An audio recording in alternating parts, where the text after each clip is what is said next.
Bienvenue sur l'Argus.fr, bienvenue au milieu de toutes ces sportifs Peugeot. Nous sommes au musée de l'aventure à Sochaux qui organise jusqu'à la fin du mois de janvier une exposition exceptionnelle autour des prototypes d'endurance. 3 modèles sont exposés à cette occasion. La 905, victorieuse en 1992 et 1993 aux 24 heures du Mans. La 908 HDI FAP, victorieuse sur la classique Moncel L en 2009. Et la petite dernière, la 9X8, qui fera ses débuts sur la célèbre course d'endurance en 2023, dans quelques mois. Et pour nous en parler, qui de mieux que Xavier Crespin, qui va donc nous raconter quelques anecdotes autour de ces modèles.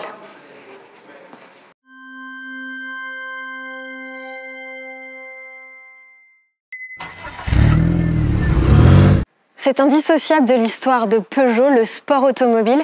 Racontez-nous, Xavier, cette 905 qui a été la première à remporter Le Mans pour Peugeot. Ouais, et c'est avec beaucoup de fierté que je suis sur cette voiture qui a gagné Le Mans en 93, dont on fêtera effectivement l'anniversaire en 2023, parce qu'elle est certainement la voiture la plus belle du sport auto. Et cette aventure, je suis obligé de penser à Jean Todt, je suis obligé de penser à toute cette équipe qui me rappelle beaucoup la façon dont Peugeot s'était lancé aussi dans le sport automobile dans les années 10, ce qu'on appelait les charlatans. C'était cette équipe un peu fêlée qui allait de l'autre côté de l'Atlantique, un peu donner la leçon aux Américains à Indianapolis. Eh bien, en fait, c'est un peu ça ce que je ressens avec cette épopée 905.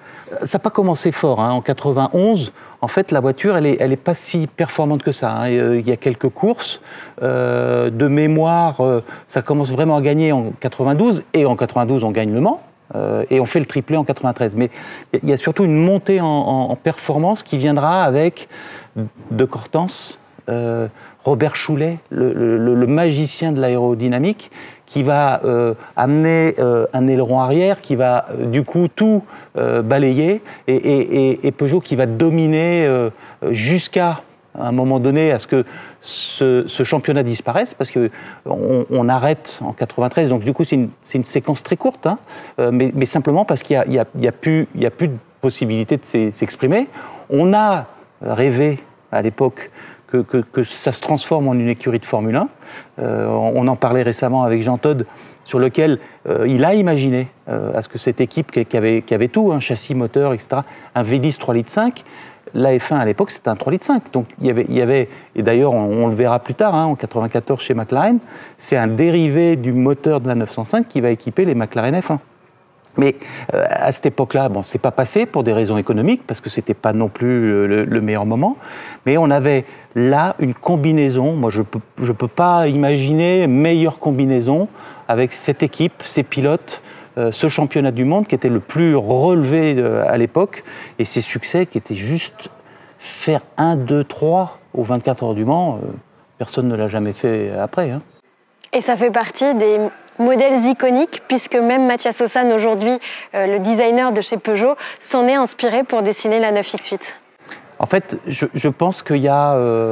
là, on a un trésor qui est au musée de l'aventure Peugeot à Sochaux. On a une grande fierté à aujourd'hui abriter ces autos qui ont fait l'histoire du sport automobile, et je ne suis pas surpris que Mathias y soit sensible. Quand on aime la voiture, quand on aime Peugeot, on a forcément chez soi un modèle réduit de 905, on a forcément un circuit 24 avec des 905. Je pense qu'il y a un moment après 905, 908 en a été la démonstration, et 9X8, j'espère. Vu que c'est le centenaire des 24 heures du Mans en 2023, est-ce qu'on peut espérer voir la 905 rouler peut-être au Mont Classique, par exemple? On fait tout pour. Et je crois, en plus de ça, que c'est l'intention aussi des organisateurs de faire du Mont Classique 2023 on va dire, l'apothéose des célébrations avec les voitures qui ont marqué. Et aujourd'hui, franchement, 905 a toute sa place, et je crois qu'on va tout faire pour y aller.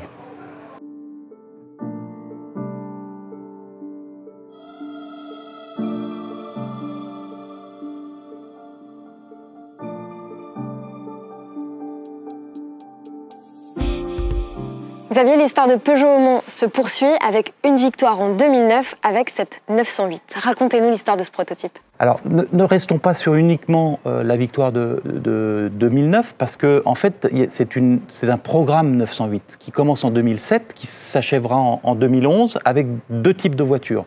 Une première version, ce V12 HDI FAP de 5,5 litres, qui développe déjà près de 780 chevaux. Et puis, il y aura en 2011 une nouvelle version préparatoire à ce qui était anticipé à l'époque d'une version hybride. On le racontera peut-être un peu plus tard. Et là, le moteur est plus petit. On est sur un V8 et avec 3,7 litres de cylindrée et qui développe du coup moins de chevaux. On est à 550 chevaux. Et cette épopée 908 HDI, en fait, elle est vraiment aussi dans la tendance de hyper-performance des moteurs diesel. On est, filtre à particules oblige, à aussi faire la démonstration de la capacité qu'a la technologie Peugeot de réduire les émissions de CO2 et de réduire la pollution globalement émise. Et ça va être, à l'époque, je me souviens très bien qu'il y avait toute l'idée aussi d'accompagner des versions de série sur lesquelles il y avait Hybrid 4. Vous vous souvenez certainement des versions 3008, des versions 508 RXH qui aussi embarquaient cette technologie et qui pouvaient être performants et en même temps, on va dire, un petit peu moins polluants et qui étaient portés par ce programme sportif. Toujours intéressant de lier le programme sportif avec la liaison de série. Des grands souvenirs, avec des moments forts. On se souvient tous aussi de problèmes de fiabilité. On est fragile. Le sport auto, ce n'est pas gagné d'avance. Avec des moments de grande frustration quand on voit les voitures abandonnées les unes après les autres, etc. Mais c'est, on va dire, aussi la force de Peugeot, la force du sport auto, qui est de mobiliser, d'entraîner. J'ai des souvenirs de réception aux 24 heures du Mans, avec énormément de pays qui venaient avec les meilleurs vendeurs, etc., qui vivaient les 24 heures en direct. C'était juste une formidable épopée. Et on a hâte d'avoir avec 9X8 aussi l'occasion de revivre ces moments, de repartager, même si on sait très bien que ce n'est pas gagné d'avance. 2011, ça a été l'année où ça s'est arrêté, et ça s'est arrêté plutôt brutalement dans mes souvenirs. Oui, effectivement, 2011, il y avait cette version 908 Hybrid 4 qui avait tourné. On est fin 2011, début 2012, et puis pour des raisons économiques, décision est prise d'abandonner le programme.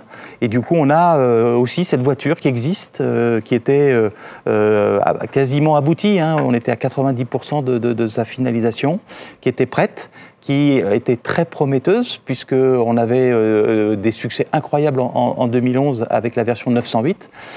Et malheureusement, effectivement, de mémoire, le 18 janvier 2012, le communiqué tombe, que Peugeot arrête le programme. C'était à l'époque, et je peux le dire parce que j'y étais très concerné, avec Xavier Peugeot, qui était le patron du marketing et de la communication, un drame de devoir écrire ce communiqué au moment où on avait justement écrit cette stratégie d'accompagner la 908 avec la RXH, avec tout le programme de voitures de série. Voilà. Mais c'est le propre de ces industries qui aujourd'hui renaissent avec de nouveaux projets, etc. Et je suis très heureux de voir aujourd'hui la 9X8 reprendre le flambeau. Le prototype de la dernière 908, il existe toujours? Vous l'avez, vous, toujours dans les réserves du musée Peugeot? C'est le propre de l'aventure Peugeot, aujourd'hui, de préserver, protéger et aussi partager, et je l'espère que je le ferai bientôt, effectivement de montrer au public tous ces modèles emblématiques. Oui, c'est en collection chez nous. C'est aussi la force du musée de l'aventure Peugeot à Sochaux que de présenter toujours des modèles authentiques, vrais, palmarès. C'est ici que nous gardons l'histoire de cette formidable épopée.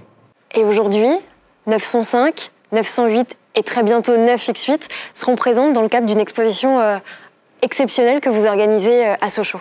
Effectivement, c'est exceptionnel et je remercie beaucoup les équipes de Peugeot Sport et de Peugeot de nous autoriser à avoir la maquette de la 9X8 avant cette année 2023 qui sera exposée pendant 6 semaines au musée à partir du 1er décembre, qui montrera comment nous sommes fidèles à notre passion automobile.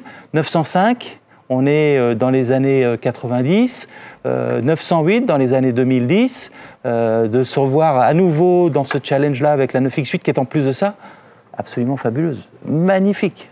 Si vous n'aimez pas le sport auto, venez voir cet objet extraordinaire, et venez voir un peu cette audace incroyable stylistique, mais également en termes d'aéro. Pas d'aileron arrière, alors là c'est absolument fabuleux. Et puis c'est court, 6 semaines, tout au long du mois de décembre, ici au musée de l'aventure Peugeot à Sochaux. Vous avez donc jusqu'à la fin janvier pour venir découvrir 905, 908 et 9X8 au sein du musée de l'aventure Peugeot de Sochaux. Si vous avez aimé cette vidéo, comme d'habitude, on vous invite à vous abonner à notre chaîne YouTube et à nos différents comptes sur les réseaux sociaux. Et on vous dit à très bientôt pour de nouvelles vidéos autour de l'actualité auto. Salut!